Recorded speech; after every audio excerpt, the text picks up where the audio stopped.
از نور پاک قرآن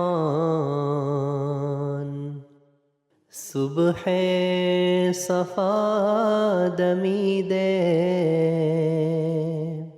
Assalamualaikum warahmatullahi wabarakatuh.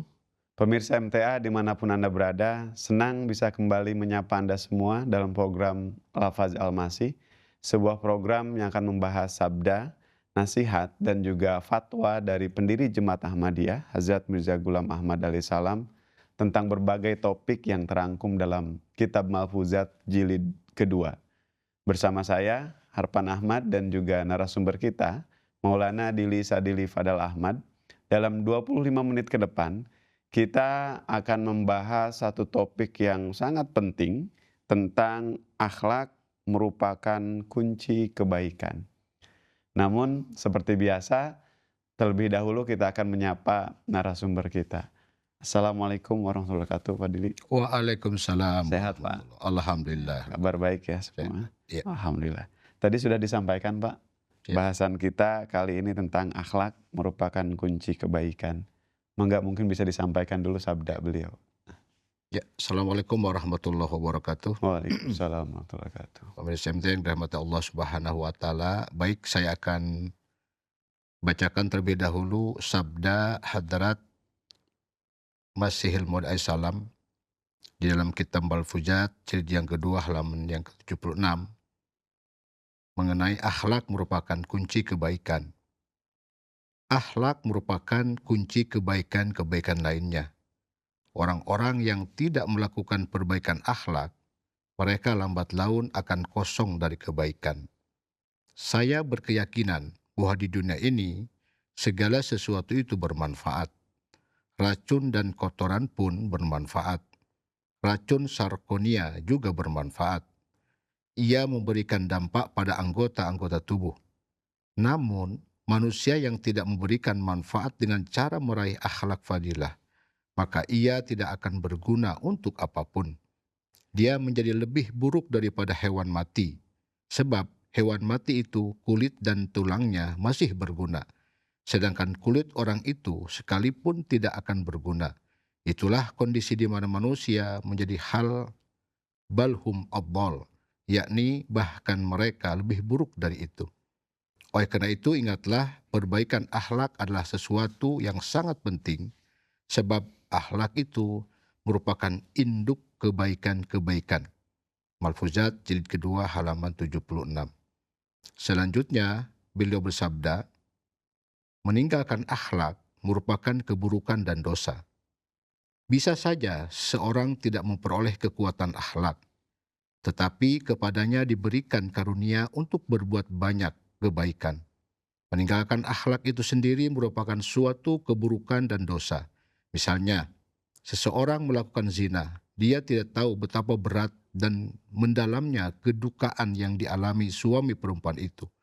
Seandainya dia dapat merasakan kedukaan dan kepedihan itu, dan dia meraih unsur akhlak di situ, tentu dia tidak akan melakukan perbuatan buruk tersebut.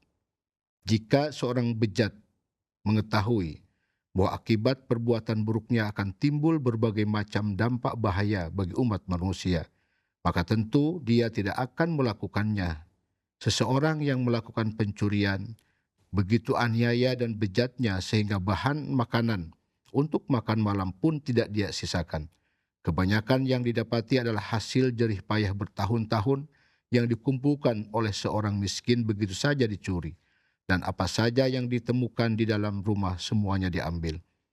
Apakah sebenarnya penyebab dari perbuatan bejat seperti ini? Ialah tidak adanya kekuatan akhlak. Sebab jika dia memiliki kasih sayang dan dia dapat mengerti bahwa anak-anak akan menangis karena kelaparan, dan jerit tangis anak-anak itu pun akan membuat hati musuh menjadi terenyuh, dan dia mengetahui bahwa anak-anak itu kelaparan semalaman serta tidak ada sekerat makanan kering sekalipun, maka dia, pencuri itu, tentu dorongan nafsunya akan terhenti. Nah, jika merasakan kondisi tersebut dan dia tidak buta terhadap kondisi akhlak, maka mengapa dia mencuri? Kadang-kadang kita membaca berita-berita kematian yang mengerikan di surat-surat kabar, yakni ada anak-anak yang dibunuh karena ingin merampas perhiasan anak-anak itu. Di tempat tertentu ada perempuan yang dibunuh. Aku sendiri pernah mendatangi seorang teman, yakni seorang telah membunuh seorang anak kecil demi 12 sen saja. Sekarang pikirkanlah, jika kondisi akhlak tidak benar, maka mengapa musibah-musibah semacam itu terjadi? Mungkin ada musibah yang melanda orang seperti dirinya, tetapi dia sendiri tidak merasakannya. Yakuluna kaman ta'kulul an'am. Orang-orang kafir makan sebagaimana binatang-binatang ternak makan. Quran Surah Muhammad ayat yang ke-13. Selanjutnya beliau bersabda, ringkasnya ingatlah ada dua sisi. Yang pertama, keagungan ilahi. Apa yang bertentangan dengan itu adalah bertentangan juga dengan akhlak. Dan kedua, kasih sayang terhadap sesama manusia. Jadi yang bertentangan dengan umat manusia adalah juga bertentangan dengan akhlak. Sangat disayangkan, sedikit sekali orang yang menyimak hal-hal ini, yaitu hal-hal yang merupakan tujuan dan maksud utama kehidupan manusia. Malpujat jilid yang kedua halaman 77 sampai dengan 79. Jadi beliau dengan sangat tegas tetapi prihatin bahwasanya di dunia ini segala apapun yang diciptakan Allah Subhanahu wa taala itu bermanfaat. Kotoran, bahkan beliau sebut juga sejenis racun, itu bermanfaat bagi manusia. Bahkan bangkai hewan sekalipun yang sudah mati, beliau katakan kulit dan tulangnya masih bisa bermanfaat. Tetapi apabila manusia tidak memiliki akhlak, maka beliau katakan nyaris manusia macam ini tidak akan pernah bermanfaat apapun dan bagi siapapun. Jadi betapa penting, betapa luar biasanya beliau menyoroti tentang tegaknya akhlak dalam setiap diri manusia. Karena itu akan mempengaruhi kehidupan manusia, dirinya maupun manusia-manusia yang lain. Baik Maulana, penjelasannya sangat luar biasa sekali. Jazakumullah sanal jaza. Mungkin untuk membuka pertanyaan pertama, ya, tadi sangat menarik diuraikan bahwa racun pun bermanfaat, ya. Namun manusia tanpa akhlak tidak berguna. Nah, apa makna kiasan ini dalam konteks kehidupan manusia, Maulana? Dan mungkin bisa dijelaskan juga mengapa seseorang yang tidak memperbaiki akhlaknya dikatakan akan kosong dari kebaikan. Ya. Enggak? Baik. Hadrat Masyihul Mudai Salam di dalam Al-Pujat tadi beliau menjelaskan dengan cukup tegas bahwa segala sesuatu yang Allah ciptakan di muka bumi ini itu ada manfaat yang bisa diraih oleh manusia atau makhluk-makhluk yang lain.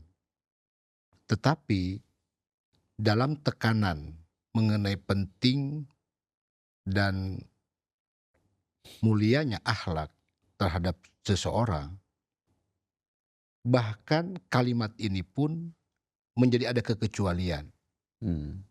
Jadi artinya segala sesuatu yang Allah ciptakan itu akan bermanfaat, kecuali bagi manusia yang tidak pernah mau menegakkan akhlak di muka bumi ini.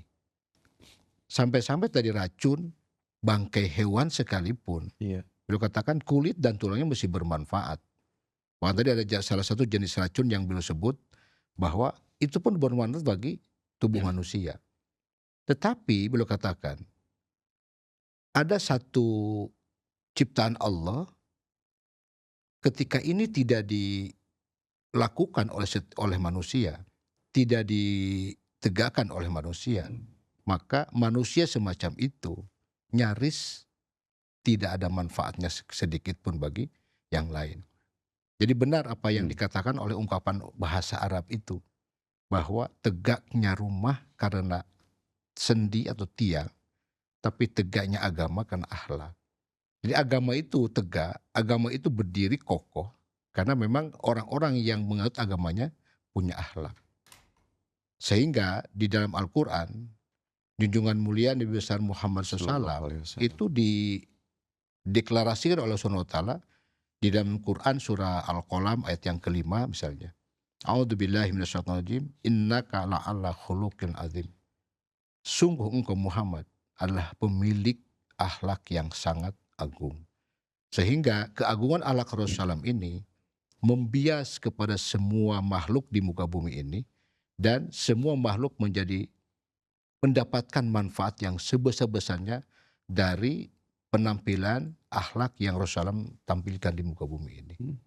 Nah, makanya tadi makhluk-makhluk lain akan bisa bermanfaat. Manusia itu akan berikan manfaat kepada makhluk-makhluk lain apabila manusia mampu menegakkan akhlaknya. Itu. Baik Maulana, jazakumullah khairan jazak. Selanjutnya Maulana, mengapa perbaikan akhlak dianggap lebih penting daripada sekedar melakukan kebaikan secara lahiriah? Dan apa perbedaan antara orang yang berbuat baik karena akhlak dan orang yang berbuat baik tanpa memiliki kekuatan akhlak? Atau mungkin apa yang Alami aja. alami gitu? Jadi begini, kalau perbaikan misalnya fisiknya, nah di dalam Al-Quran itu ada dua macam sebutan. Yang pertama kholaqa pakai fathah, yang kedua khuluk pakai domah. Ternyata memang Al-Quran sangat luar biasa memberikan penjelasan. Yang memberikan pembedanya adalah ketika dikatakan kholaqa itu artinya penciptaan lahiriah. Jadi fisik. Jadi kholaqa itu sebuah penciptaan lahir yang jasad yang kelihatan. Tapi ketika dikatakan khuluk itu penciptaan tetapi yang batiniah, yang tidak nampak. Nah, tadi dikatakan kenapa perbaikan akhlak lebih utama daripada perbaikan jasmaninya? Karena kalau yang jasmani diperbaiki, misalnya orang yang tadinya tidak cantik jadi cantik, yang tadinya misalnya orangnya tidak misalnya loyo jadi kekar, itu manfaatnya hanya sesaat. Yang bisa dilihat dan dirasakannya hanya sesaat aja. Dan dia tidak akan pernah mengenang bentuk fisik seseorang. Kenapa? Karena pada akhirnya bentuk fisik seseorang ini akan kembali kepada kehancurannya seperti yang Allah Ta'ala firmankan. Tetapi kalau penciptaan khuluk, akhlaknya yang ditampilkan, misalnya tutur katanya, sikap baiknya, sifat empatinya, sifat simpatinya, itu sangat berkesan kepada orang ini, bahkan mungkin akan sampai bergenerasi-generasi berikutnya. Bahwa dia ketika menyebut nama seseorang, si A misalnya. Nah, yang paling mudah kita contohkan adalah Rasulullah SAW. Sekarang tidak ada manusia di muka bumi ini yang pernah Allah ciptakan yang memiliki gelar Al-Amin, yang sampai detik ini itu tidak pernah ada satupun orang yang bisa membantahnya. Kan itu akhlak. Di akhlak jujur dari Rasulullah itu, akhlak kesetiaannya Rasulullah itu, terus kekuatan imannya Rasulullah itu, kasih sayang Rasulullah terhadap orang-orang yang lemah, itu terkenang oleh setiap orang sampai detik ini. Maka oleh karena itulah, kenapa Allah lebih utama menekankan perbaikilah akhlak kamu. Kenapa? Allah tidak melihat fisik kamu. Yang Allah lihat adalah akhlak kamu. Bukan bentuk tubuhnya yang Allah akan lihat. Bukan kecantikannya yang akan Allah perhatikan. Tetapi yang akan Allah perhatikan adalah kecantikan akhlak dan perilakunya. Gitu. Dan tadi apa perbedaannya akhlak yang berbuat baik dengan akhlak dan berbuat dengan tidak akhlak? Nah, kalau perbuatan baik yang tidak pakai akhlak, itu seperti yang dilakukan oleh makhluk selain manusia. Misalnya seorang induk ayam ketika baru menetas, dia begitu luar biasa sensitif sekali untuk menjaga anak-anaknya. Tapi orang tidak terkesan dengan itu, biasa aja.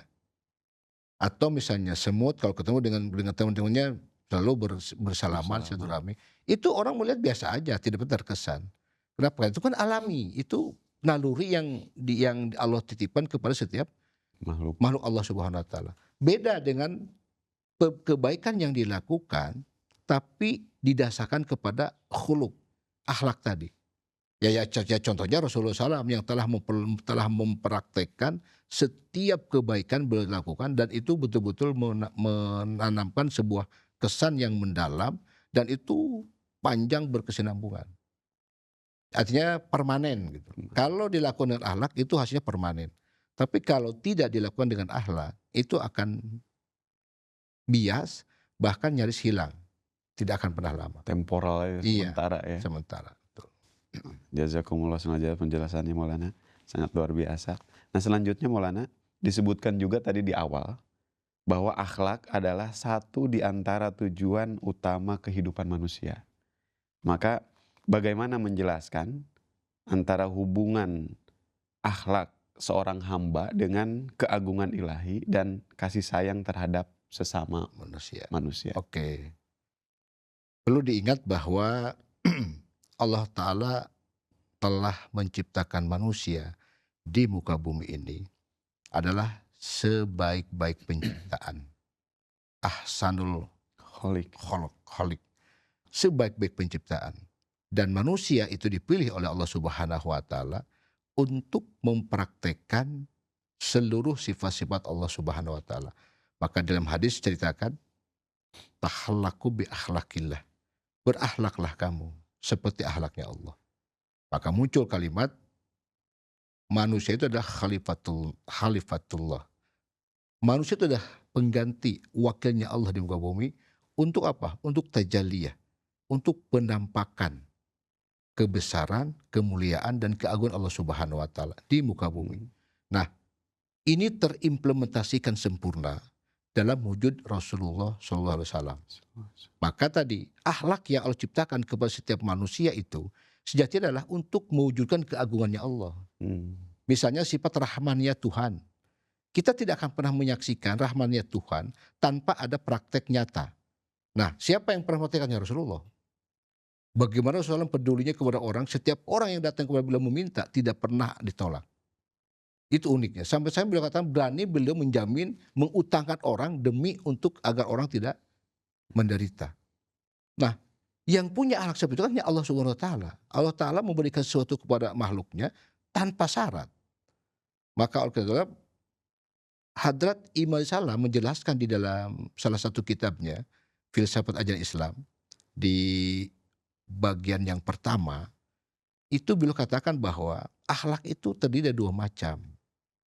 Akhlak yang dengan akhlak itu orang terhindar dari berbuat jahat. Yang kedua, ada akhlak yang dengan akhlak itu orang mampu berbuat kebaikan. Kan ada orang yang misalnya gini, akhlak yang dengan akhlak itu orang terhindar dari kejahatan. Yang pertama, Hujur Aisyah mengatakan apa? Ihsan. Pakai sod ya. Jadi ada yang pakai sin, ada yang pakai sod. Nah, ihsan. Orangnya muhsin bagi laki-laki, muhsinah bagi perempuan. Ternyata maknanya apa? Orang yang senantiasa mampu menjauhkan diri dari hal-hal yang lacur. Maka ihsan itu artinya menjaga kesucian farji. Nah, ini yang disebut pertama oleh beliau. Kenapa? Keburukan manusia itu berawal dari ini. Jadi ihsan beliau katakan. Caranya gimana? Ada 5 obatnya kata beliau. Yang pertama, menghindarkan pandangan dari memandang hal-hal yang bukan muhrim. Yang kedua, menghindarkan telinga dari mendengar cerita-cerita yang bukan muhrimnya. Yang ketiganya, menjauhi cerita-cerita tentang wujud orang yang bukan muhrimnya. Yang keempat, menghindarkan diri dari acara-acara yang dikhawatirkan akan cenderung kepada keburukan itu. Nah, yang kelima beliau katakan kalau tidak mampu berpuasa. Gitu. Nah, keburukan manusia hari ini, dunia yang Allah ciptakan itu, ujian yang pertamanya adalah ini. Makanya ihsan. Yang kedua kata beliau adalah amanah dan diyanah. Amanah maksudnya dapat dipercaya, diyanah itu jujur. Itu orang akan terhindar dari kejahatan jika orang itu punya sifat amanah dan mau berkata jujur. Yang ketiga, hudnah. Tidak jahil, tidak usil dengan urusan orang. Dan haun, punya sikap yang selalu rukun. Ya bayangkan orang yang tidak punya sifat rukun. Nah, itu akhlak. Yang dengan akhlak itu orang terhindar dari keburukan. Nah, yang terakhir, yang keempat, rifkun. Artinya apa? bertutur kata sopan, dan qaulu hasan, perkataan baik. Nah, satu lagi akhlak yang dengan akhlak orang bisa berbuat kebaikan, beliau katakan ada 4 juga. Yang pertama, memaafkan. Jadi memaafkan itu akhlak, perbuatan baik. Yang kedua, al-adl, Adil. bersikap adil. Yang ketiga, beliau katakan ihsan, berbuat kebajikan. Nah, yang keempat, itaidil kurba, memberi tanpa Memberi. perhitungan, seperti memberi kepada kerabat. Itu ihsan, itu perbaikan, itu akhlak yang dengan akhlak orang bisa berbuat kebaikan. Luar biasa. Luar biasa. Jazakumullah, penjelasannya Maulana sangat luar biasa. Jadi ada secara garis besar, ya, setiap manusia punya tanggung jawab untuk itu, ya, untuk selamat itu. Pertama, dia bisa menghindari keburukan, kemudian bisa berbuat kebaikan. Iya. Ya. Baik, selanjutnya Maulana, mungkin pertanyaan terakhir dari episode ini, apa langkah awal yang bisa dilakukan oleh setiap individu untuk memperbaiki akhlaknya dan dalam kehidupan sehari-hari? Ya. Hadrat Masih Maud Salam di dalam filsafat ajaran Islam, beliau katakan apa? Langkah awal untuk agar akhlak itu bisa tegak dengan cara mengenal dan mengingat Allah Subhanahu wa taala dengan baik dan benar. Karena tadi kita diingatkan oleh Rasulullah SAW dengan kalimat tahallaku bi akhlakillah. Berakhlaklah kamu seperti akhlaknya Allah. Maka untuk bisa berakhlak seperti Allah, tidak boleh tidak kita harus mengenal siapa Allah, bagaimana Allah. Nah, selanjutnya Allah Ta'ala itu telah merefleksikan dirinya dalam wujud Rasulullah SAW. Maka mau tidak mau kita harus mengenal siapa Rasulullah. Kan gitu. Dengan mengenal Rasulullah SAW, maka sempurna kita akan menjadi orang yang betul-betul punya akhlak yang dikatakan Al-Quran, innaka la'ala khuluqin azim. Dan kita ini sejatinya menjadi muridnya Rasulullah SAW itu harus menjadi Muhammad kecil minimal. Tidak usah besar, kecil aja. Kenapa? Tidak akan pernah mungkin kita bisa menafaki seluruh akhlak Rasulullah SAW yang mirip dan persis seperti yang beliau lakukan. Makanya kita sebutnya as-sunnah. Kita ini sunnah kepada Rasul. Ikut langkah dan jejaknya. Bukan sempurna seperti Rasul lakukan, tapi apa yang Rasul lakukan, itu yang kita lakukan. Apa yang beliau katakan, itu yang kita katakan. Apa yang beliau pikirkan, itu juga yang kita pikirkan. Itu disebut as-sunnah. Nah, langkah pertamanya itu, kenal Allah dulu dengan baik dan benar. Yang kedua, kenali Rasulullah SAW dengan baik dan benar. Maka kalau dua hal ini sudah dilakukan, insya Allah Ta'ala, akhlak yang hari ini Allah Ta'ala tegakkan untuk semua manusia akan berdiri tegak di muka bumi ini. Gitu. Baik, jazakumullah sengaja. Jadi apa yang bisa dilakukan oleh seorang hamba adalah pertama, berupaya untuk mengenal Tuhannya, kemudian mengikuti ya jalan atau jejak dari nabinya Muhammad Sallallahu Alaihi Wasallam. Jazakumullah sengaja Maulana untuk penjelasannya sangat luar biasa. Mudah-mudahan para pemirsa di rumah bisa mengambil pelajaran yang berharga dari apa yang disampaikan tadi. Alhamdulillah, bahasan kita pada episode kali ini tentang akhlak merupakan kunci kebaikan telah selesai. Terima kasih kepada narasumber atas ilmu dan penjelasannya. Juga kami ucapkan terima kasih kepada para pemirsa yang sudah menyimak acara ini sampai dengan selesai. Kami akan kembali dengan pembahasan yang berbeda tentunya di episode-episode berikutnya. Sampai jumpa, tetap sehat dan selalu dalam lindungan Allah Subhanahu wa taala. Assalamualaikum warahmatullahi wabarakatuh. Waalaikumsalam warahmatullahi. از نور پاک قرآن صبح صفا دمیده